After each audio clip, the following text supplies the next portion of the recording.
আজকে প্রচণ্ড গরম পড়েছিল দুপুরবেলা, মানে এতটা গরম পড়েছিল বলার মতো না। সত্যি কথা, ঘরে ঘুমাচ্ছি, হঠাৎ করে দেখছি এখন বৃষ্টির আওয়াজ হচ্ছে। তার জানলা খুলে দেখলাম ঝমঝমিয়ে বাইরে বৃষ্টি। এখন 6:15, বৃষ্টি একটু থামলো। থামার পর আমি একটু ছাদে চলে এসেছি।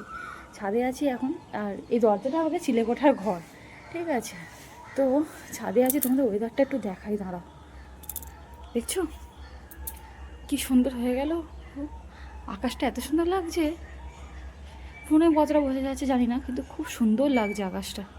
আর একটা জিনিস দেখাই, এই ছাদ এখানটা দেখো জলও জমে গেছে। মানে এতটা যে গরম পড়েছিল, ছাদটা পুরো গরম হয়ে গেছিলো। আর এই জলটাও গরম, মানে আমি পা দিচ্ছি পুরো জল গরম অবস্থা। দেখছো এদিকটা তো আরও বেশি জল জমেছে, দেখাই তোমাদের, চলো।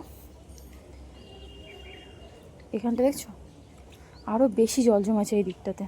আসলে পাইপের মুখটা জাম হয়ে গেছে, ওটা ছাড়াতে হবে কোনো কারণে। এই পাতা টাতা পরে জাম হয়ে গেছে বলেই এই অবস্থা। পুরো জলটা গরম হয়ে গেছে, মানে এত গরম পড়েছিল, ছাদ আজকে মারাত্মক পরিমাণে গরম ছিল।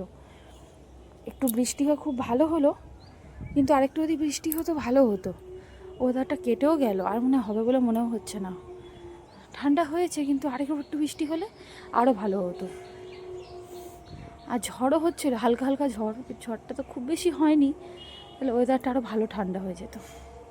যাই হোক, আর কি করা যাবে, যেটুকুনি হয়েছে হয়েছে।